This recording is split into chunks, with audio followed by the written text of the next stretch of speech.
we can't overstate it enough. Like the numbers are alarming. There are more anxious people now than there are not anxious. And so when you really consider that, this is more than a phenomenon. This is I think, a paradigmal shift in the way that we live.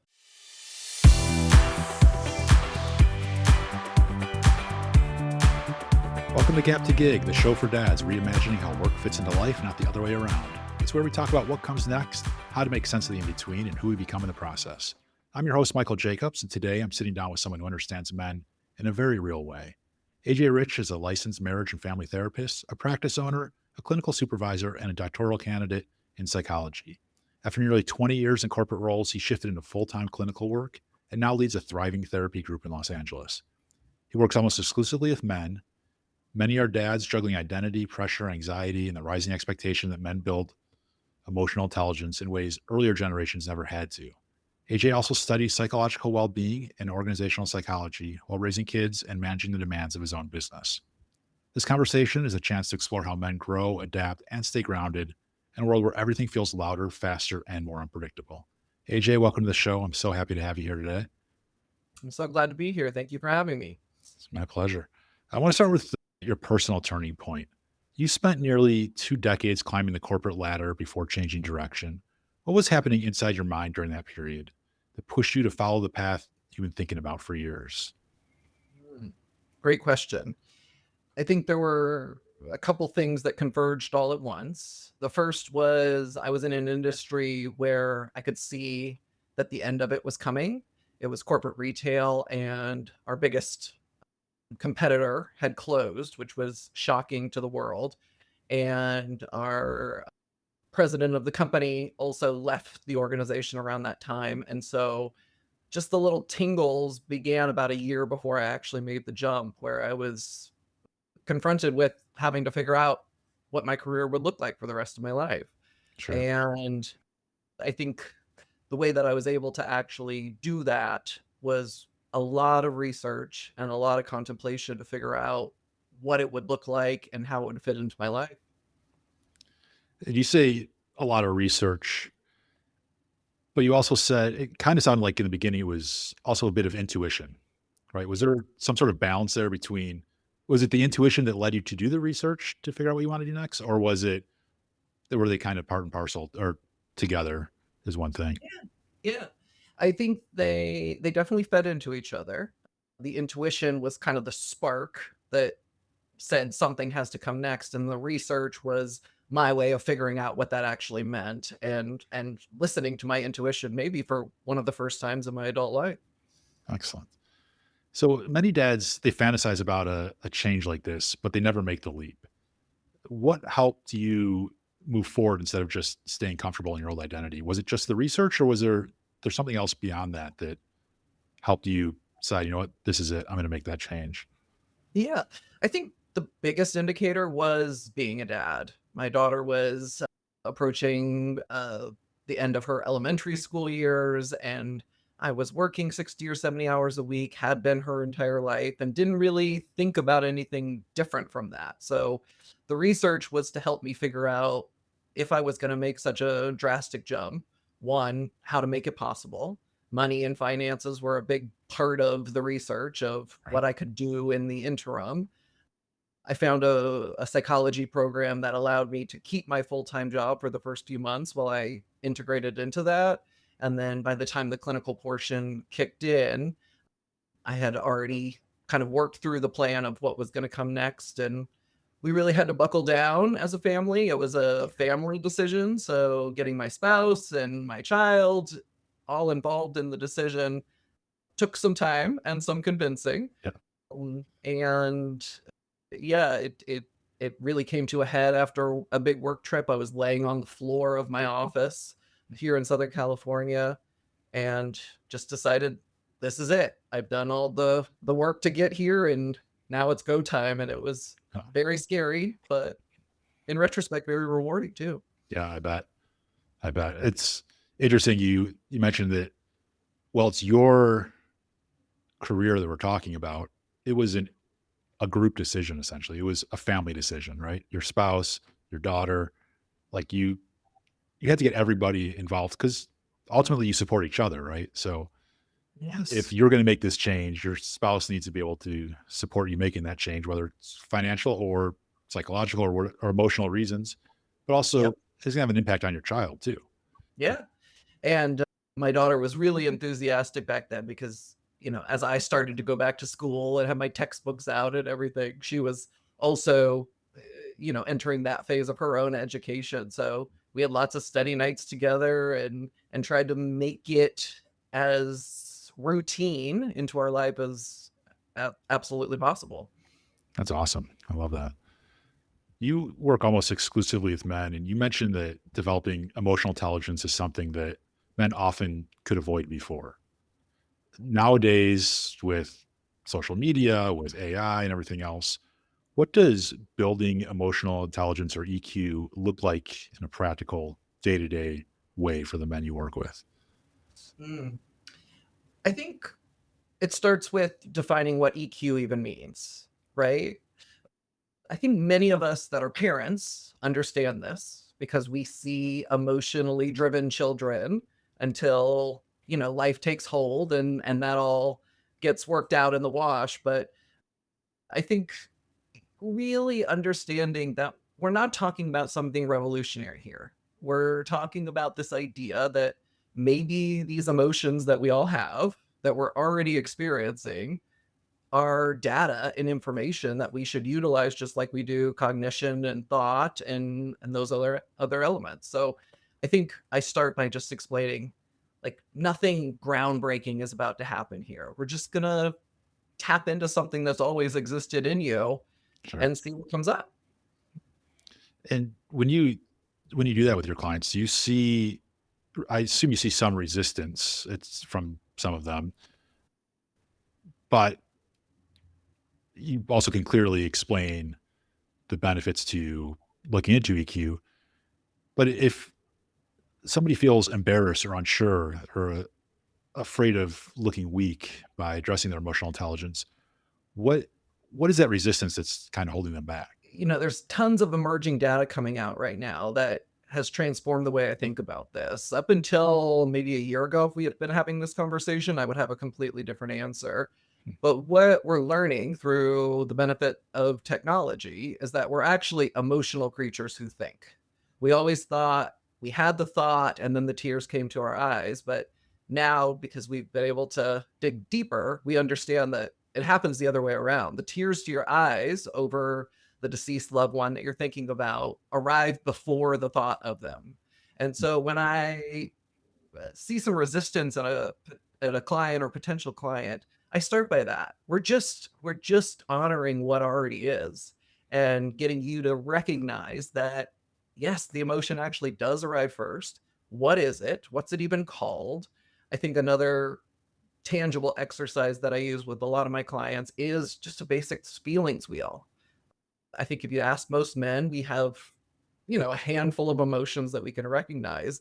And Right. so showing something that has those five primary or six primary emotions and then branches out to, hundreds and if not thousands of emotions is a good way of just developing vocabulary and Mm. explaining what you're already experiencing. So the difference between like dread and overwhelm, right? Two distinct emotions, but probably would fit into the same category in regular speech. And so it's explaining kind of the biological impacts as we're discussing here, the emotional creatures who think, along with language and thought to even explain what EQ is and Right. how it could be utilized. Right. I think as a dad myself, yes, I know I have emotions. I don't express them often, right? I know I have them and I know they show up and it's maybe beyond my conscious control. Like subconsciously I must be displaying them. But I think what hit me was when you said there's a vocabulary, right? Mm, Just learning the vocabulary of it is I think as dads, oftentimes we're so focused on everything around us, we oftentimes forget to focus on ourselves. And it's hard to express that because we don't have the right words. And I think when you said like using that emotion, the wheel of emotions and talking about or having a vocabulary to describe what you're feeling, for me at least, feels like it's missing, right? Like I think I need a better vocabulary. And it really it's really impactful to hear that, like, yes, you can, it's okay to have emotions, first of all, right? Everybody has them. It's okay to express them, but to address them, to have language to be able to communicate that to someone. I never really thought about it because obviously I'm thinking about 100 other things going on during the day, whether it's taking care of my kids, taking care of my work, whatever it may be. We can't forget about ourselves, and having vocabulary to explain kind of what we're feeling seems like there's still a lot of work to be done in terms of us as dads, or at least me as a dad, determine like figuring out what that vocabulary is and starting to integrate that into life. So it was I find that very interesting. I appreciate Yes. you sharing. People are struggling with this. Like, okay, sounds great. I'll Google a feelings wheel and start coming up with language. I'd also recommend there's some really quality research in the last couple of years by Brene Brown. She did a 4-part docuseries on HBO Max for her book called Atlas of the Heart. So you could read the book, which is a great descriptor of kind of emotions overall and how they get integrated and help with that development of language. Or if reading is not your thing and you would rather watch something, what I really like about that docu-series is that they present film clips to differentiate between different emotions. So Yeah, you can really see how you feel as you watch it and if you can kind of recognize what they're talking about on screen. And most of us are much better at spotting it in somebody else right. than we are in spotting it in ourselves. And so seeing it presented in that way is a really helpful tool that I offer to many of my clients at the beginning of our work in therapy. Interesting. And we'll make sure to link to those resources in our show notes as well. Great. So recognizing these emotions and be able to communicate them out is important. But at the same time, a lot of dads often feel overwhelmed by the pressure to grow, perform, be present at home, be present at work. How do you help someone define growth in a way that feels sustainable, grounded? One, I usually start with slower roll. Like before we grow, we gotta tend to the root system, Yep. figure out what happened, why we are the way that we are.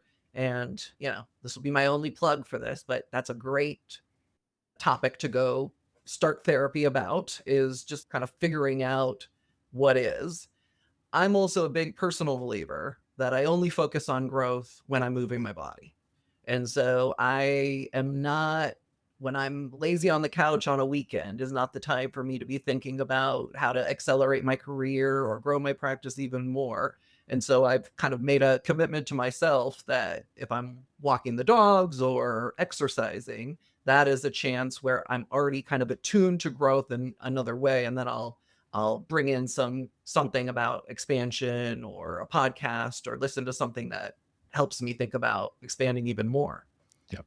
Do you feel that by setting up these kind of defined times or defined activities to address some of these emotional needs, that helps you kind of create a routine, or is it just that's what works for you?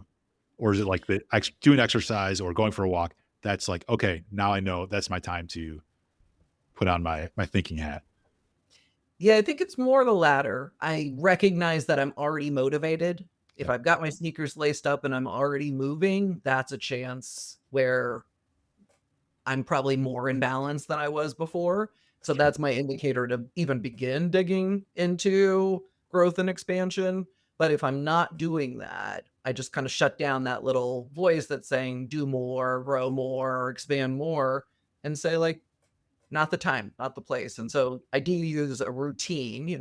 I'm generally moving my body around the same times. And so I'm listening to some of this gross stuff at the same time as well. Got it. That makes sense. So I've seen a lot that anxiety numbers for men are rising. And I know of many dads, myself included, that have suffered from anxiety. And it's it's a tough thing to go through, but it's something that you can, or at least I found that I can manage, right? it takes work, it takes time, it takes, a commitment to manage it. Are there patterns or triggers that show up most often with dads that you found that do have suffer from anxiety? Yes. And we can't overstate it enough. Like the numbers are alarming. There are more anxious people now than there are not anxious. And so when you really consider that, this is more than a phenomenon. This is I think, a paradigmal shift in the way that we live. I think a couple things come to mind. One is we're witnessing in real time news throughout the globe, which never existed before. And it's hard not to feel anxious when so much data is coming in.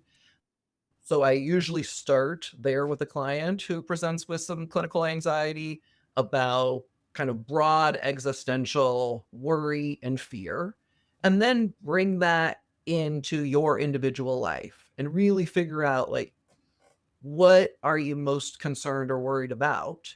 And are there other ways, coping strategies that we could deal with those thoughts and feelings as they present themselves? Got it. Got it. And are there is it possible for your clients to kind of come to you and be like, "Yes, I feel like I'm having anxiety. These are the things that I see," or is it something that somebody on the outside is like, "Oh, you're probably suffering from anxiety because I see X, Y, and Z." I'd say it's pretty evenly split if I think about it. Many times it does take the prompt of a spouse or somebody on the outside to say, Sure. this feels outside of the norm for you. And I think I want to be conscientious here. There's a distinct difference between fear and worry, which we all experience from day to day, and clinical anxiety, which is impacting your social life, your professional life, or your home life in a way that is distracting and taking away time. And that is really the indicator light, in my clinical opinion, that it's time to seek some professional help or try to figure out what's going on there. When you realize that you'd rather be doing something or rather be focused on something, but the thought or fear or worry is so strong that you can't, that is where I think we turn a corner into clinical anxiety. Got it. Oh, that makes sense. And so your doctoral work focuses on psychological well-being, if I remember correctly. How do you define psychological wellness in a way that makes sense to dads today who feel overloaded? What does that really mean? Yeah. When I began my dissertation, this was the big question: is you can't just say what is psychologically well without expanding and defining what that actually means. Where I draw from is the University of Pennsylvania's definition, which is used in an acronym called PERMA. That's equal representations of these five components: positive emotions, engagement, positive relationships, meaning, and accomplishment. And so when I'm really thinking with a client or even just with a friend or family member about overall well-being, I'm kind of scanning those five categories. And I think if you can hit on all five, you're one of the very few lucky people in Sure. the world. But generally, I'd say to feel somewhere in balance, you need to have three or four of those elements working in a positive direction, or have a plan to make them work in a more positive direction in order to be considered psychologically well using this definition. And are any of those five more important than others, or are they all kind of equally weighted? They are equally weighted according to the researchers who developed them. However, they have a lot of overlap and parallels, meaning it might be hard to be engaged with something if you have a negative relationship with the person in which you want to engage with those activities with.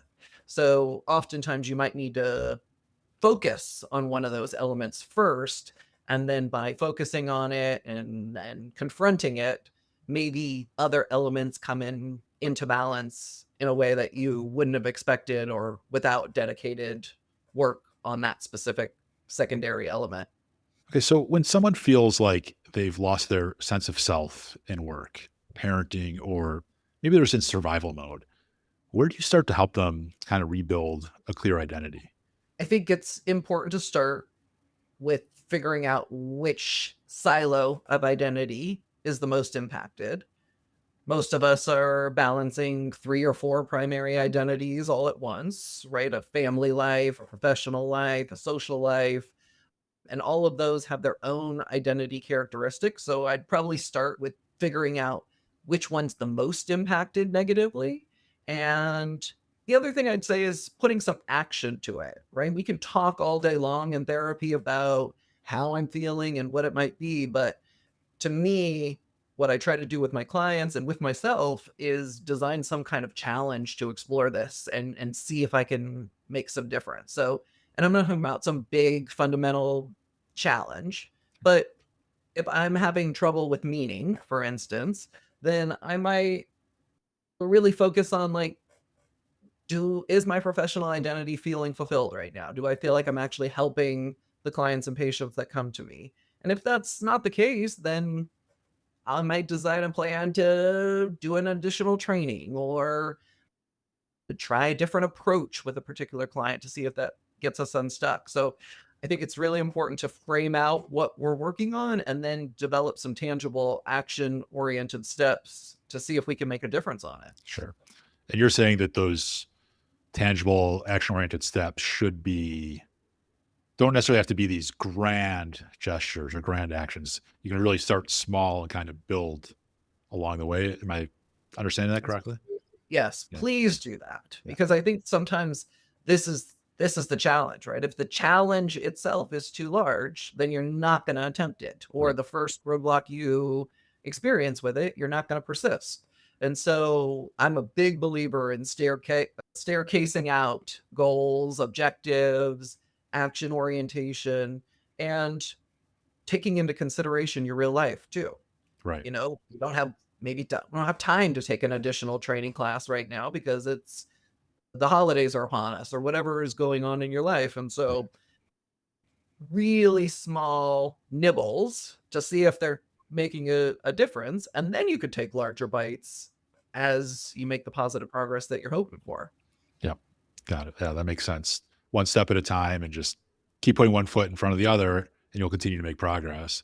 But if you just stand there and just let it all fall, then you're not actually moving forward. You're just you're staying in place, which is not where you want to be if you feel like you're losing yourself in whatever aspect of your life you're in. Exactly. Exactly. Makes sense. So I want to shift this just a little bit to the kind of the career front for dads. And for dads who are navigating career uncertainty, whether it's economic times or there's this rapid technological change we're going through right now, particularly with AI, how do you help them find a healthier relationship with confidence? Mm, mm. It's an excellent question Thank because what I'm being confronted with over and over again is a lack of confidence. I think that actually links back to what we were talking about with anxiety in some ways too, is with all this data, with all this information, with so much at our disposal, I think that it's eroded confidence more than helped people or been a tool to expand upon it. And I'd also say, like, where I generally start would be at home. If we need to work on just generalized confidence, you. Yep. is there something that you can do that you wanted to do with one of your kids, right? Can you get down on the floor and stay in the tea party with your daughter for 45 minutes or so?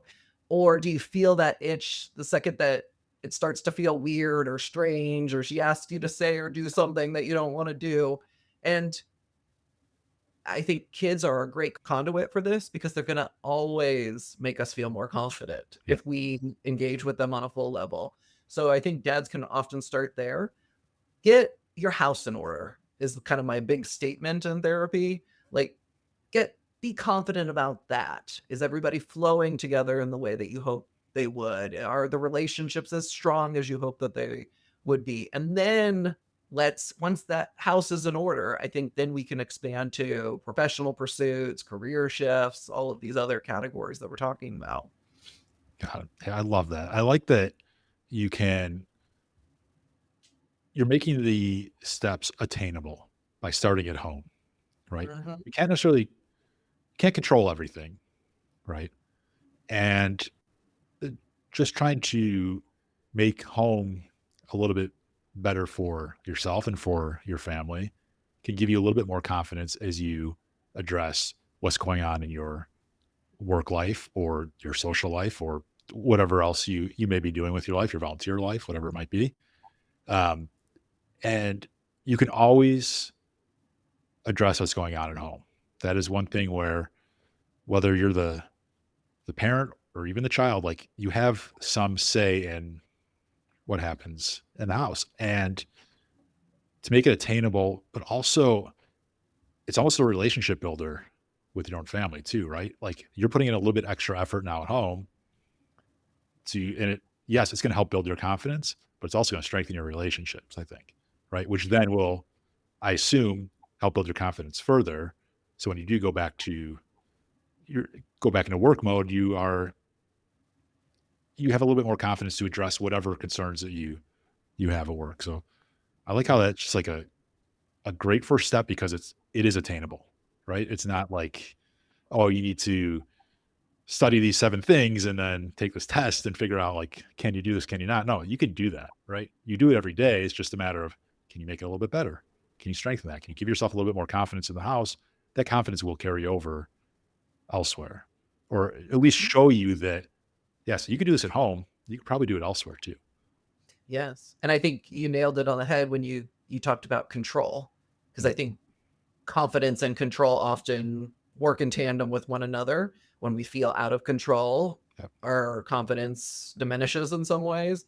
And where else do you get to practice being the CEO? And pretty much, you might have a co-CEO and your spouse, but right. pretty much get to make the decisions that you want to make and then get to see how those are impacted before you consider doing that in the workplace or for your own business or whatever it might be. Yeah, You want to make sure that in areas where you do have more control than others, that you run it in the way that you want it to, right. because you're going to need all those skills when control is more limited Yeah, within work business. right.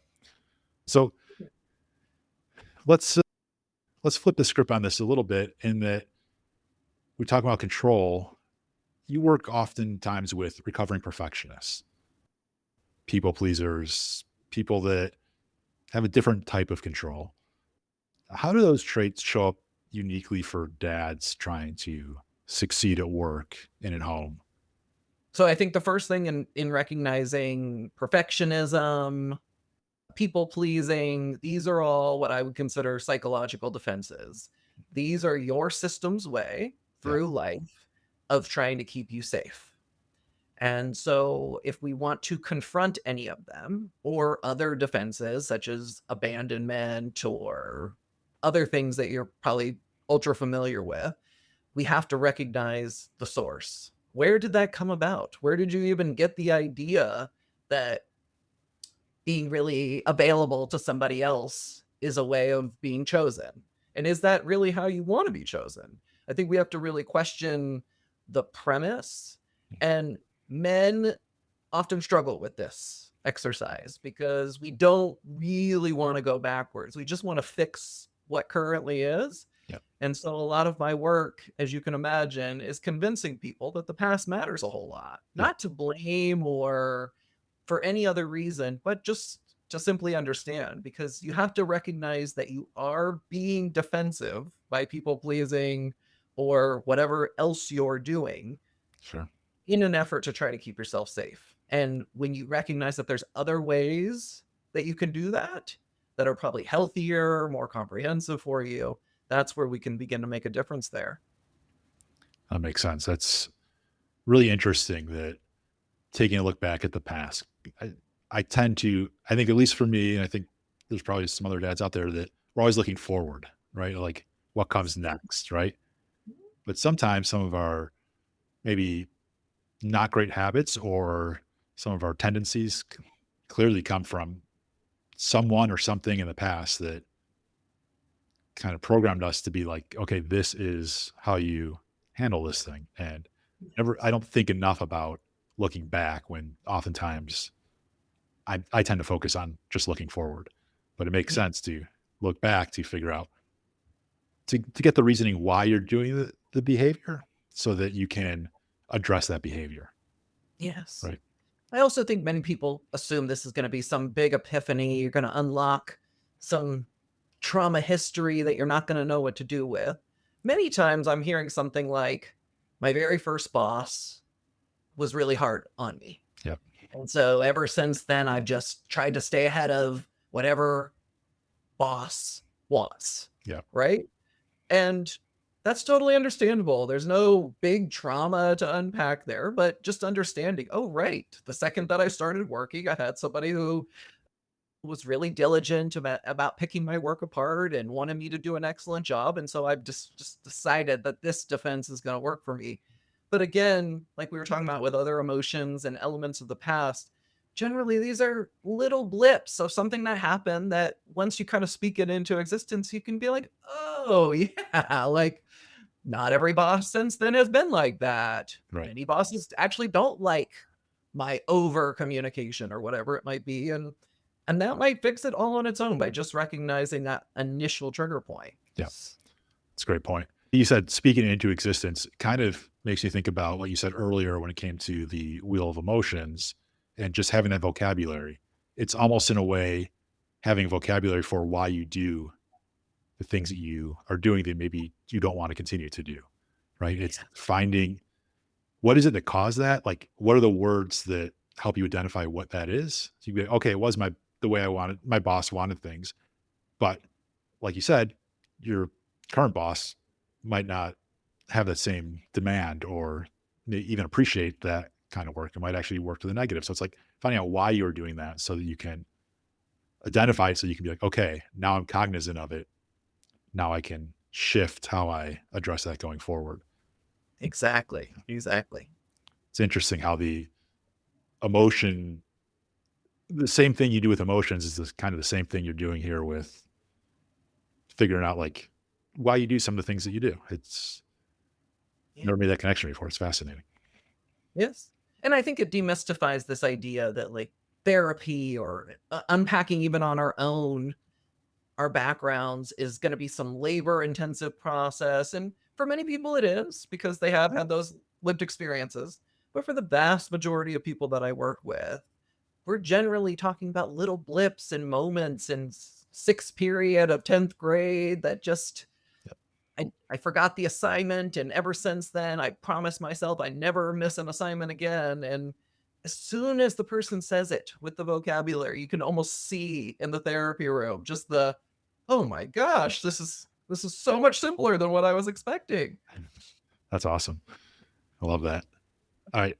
I want to move along to kind of tackling the other end of this spectrum, which is dads who want to continue to grow, but maybe they feel like they've hit a ceiling and they've kind of now they feel stuck. Like they've accomplished a lot, but and they want to accomplish more, but they don't know what to do next. How do you what's the first question you ask them to get unstuck, or how do you help them identify what might be holding them back? I think my very first question would be, describe the top floor before you broke the ceiling. What Hmm. was going on in that moment that made you think that was kind of the top floor or the ending, right? And I think what I often hear in response to something like that was, I hit the salary amount that I wanted to make, or I received the job title that I've been hoping for since I graduated from college. And then we have some actual elements to begin unpacking and figuring out, okay, so if we could go back and rewrite the story and come up with a secondary goal for that version of you, what else is in the suitcase of ideas and possibilities for you? What do you actually think would be meaningful? I often ask people also when they're contemplating this at the beginning, what do people that love you tell you? If you sit back and listen at a holiday party or something like that, people are always telling people what they see positive in them, Yeah. right? When I first got introduced to you, I told you, you have a voice for radio. Like you're doing what you're supposed to be doing, Yep. right? Not only do I think that that helps build confidence for many people, but I think it also presents this idea that there are no ceilings, right? Like life is an infinite possibility. And you can do whatever it is that your heart desires. You just got to find the way to do it and then actually devise the plan. But focus on your strengths, focus on what the people that love you are telling you about yourself and see if that branches off into something that's a good idea for you.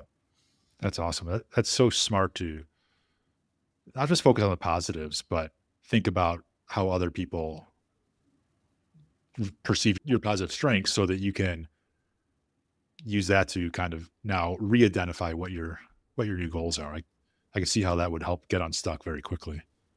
Yes. Yeah. Yes.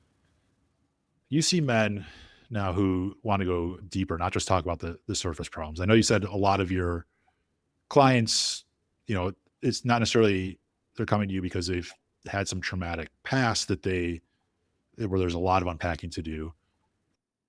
But sometimes, there's somewhere in between that, like the surface level stuff and the deep level issues. What helps a dad shift from kind of coping to genuine transformation if they're kind of in between? I think this is where most of us are. And I want to just say that first, which is I think most of us reside somewhere in the middle. Yeah. And maybe the very first thing I might offer is, do you recognize that you're in the majority? Like you're not far behind and you're not far ahead. You're with me Yeah. and many others like us. And just kind of normalize that experience. And then I would also explain the difference between thriving and coping. I think this is a big talking about that feelings wheel and kind of digging in a little bit. Yeah. Coping is like getting through, Yeah. keeping an Advil to tame the headache that you Sure. have. Thriving is eating healthy, sleeping well, doing all of these things to ward off as frequent of headaches as you're getting. And once we kind of establish where we are between coping and thriving, then we can begin to develop some actual tangible skills to move you to the thriving category, which is what we all want at the end of the day, I think. Yeah. Absolutely. Absolutely. All right. One more question before we go to the speed round. If a dad is listening now feels anxious or overloaded or just unsure of what to do next, what's one thing they can start doing now that can help them start moving toward feeling psychologically well again? Mhm. I think not just dads, but men in general, where I generally point people is start with your anger. Hmm. Even if you have a great handle on your anger, explore it as its own entity and see what comes up. Because if we can generally tackle anger as an emotion, then the other emotions that are going to come up or maybe branch off from there are going to come into view in a way. And I also think men who can kind of better manage their anger one day from the day previous see the benefit of doing this work more deeply, Sure. right? So anger is an emotion that we're all familiar with, even if we're running a master class on handling our anger, which I'm not, and many of the men that I know are not doing. Right. But even if they were, there's still room to learn there. Absolutely. And talking about like coping versus thriving, I would say thriving with anger is not letting the temper rule, letting the person rule. And so this is the emotion that I generally start with most men, unless there's some other pressing issue to get started with. Sure. Sure. Makes sense. All right. I want to change things up. We're going to do speed round, which is a bunch of questions about nothing at all, but everything in the world depends on this. So this is important, but no, it's really just fun. I'm excited to see where you go with these questions. So 5 quick questions. What's the first kids show theme song that comes to mind? My daughter's a freshman in high school, so what first comes to mind is two shows, Doc McStuffins Yes. and Sophia the First, Oh, yes. for the two songs that played for 5 or 10 years in my house on repeat over and over again. And so those are the first two that I think of. Yeah, my daughter is a freshman in high school as well, and I forgot about Sophia the First, but my goodness, there were many years of the daily The first song. Yes. The Doc McStuffins does not get out of my head. I will always sing the Doc McStuffins theme song. That is they won that jingle Yes, for yes, sure. it was really good. Um, What shows oh, even are there, right? Like, I'm thinking I probably watched 1,000 of each of those shows, so I've heard the songs 2,000 times collectively. right, exactly, exactly. There were so many episodes, and even if there weren't, it just seemed like there were. What was your very first job? My very first job was a sandwich artist at Subway, Oh, wow. and I worked there for about 2 weeks, and then I got a second job in Food Avenue in Target, which younger people watching don't even know what Food Avenue is. There's been a Starbucks inside of most Targets for many years now, but back then we used to pop popcorn and walk it around the store and sell it to people, and I loved it. It was so fun. Awesome. Very cool. Would you rather spend 24 hours with a toddler-sized T-Rex or a T-Rex-sized toddler? Oof, neither. I'd say the toddler-sized T-Rex only because I feel like I might have a shot at some level of control there, but they're both uncomfortable to contemplate. For sure, for sure, right? I do appreciate the honesty up front of neither would be the preferable answer. I think that's where most of us would go. Few will admit, but that's Yes, mostly yeah. it. What's your go-to karaoke song? Ooh, this is a good one because I have to reveal my one and only party trick by giving you the answer, which is I do a mean "This Is How We Do It" by Montel Jordan at Oh, wow. karaoke, and for anybody listening, if you don't feel like you're a very good singer, which I'm not, but you wanna get the crowd going and have a blast, do that song and see what happens. Most people react positively to that song on karaoke. Interesting, interesting. That's great. What's the weirdest thing you've ever carried around in your bag, briefcase, or pockets? So I carry a magic wand in my bag for work because I do a kind of therapy called EMDR, eye movement desensitization and reprocessing, which requires it. So anytime I'm cleaning out my bag and the wand pops out, if there's anybody around, they're like, "What's that about?" But it's my magic wand that I wave in front of my clients for that particular type of work. Nice. Very cool. I appreciate you answering those speed round questions. Before we wrap up, I want to give you space to share your work with anyone who wants to go deeper. Where can people find you and learn more about your practice, your team, the work you're doing? Yeah, they can find out all of the information about my practice at ajrichtherapy.com, and they can always email me too at aj@ajrichtherapy.com. Excellent. We'll put all that in the show notes as well. AJ, thank you so much for this conversation. You brought so much clarity and honesty and honestly just a lot of steady guidance to Mm. topics that I know so many dads are wrestling with right now, myself included. Your work, your research, your lived experience, I think that gives men and dads in particular hope that change is possible, right? Like you gave us very actionable ideas, very approachable, attainable concepts to work with. So I appreciate you joining the Gap to Gig community today. Thank you for taking the time to chat with me. And finally, if you're a dad listening to this and trying to figure out what comes next, maybe you're in between jobs, starting something new, or just looking for more meaning in your work, head to gap2gig.com and subscribe to the Gap to Gig newsletter. And if you took something valuable from this episode, send it to a dad you think could also benefit. Until next time, I'm Michael Jacobs, and this is Gap to Gig, where you're building work that fits your life, not the other way around.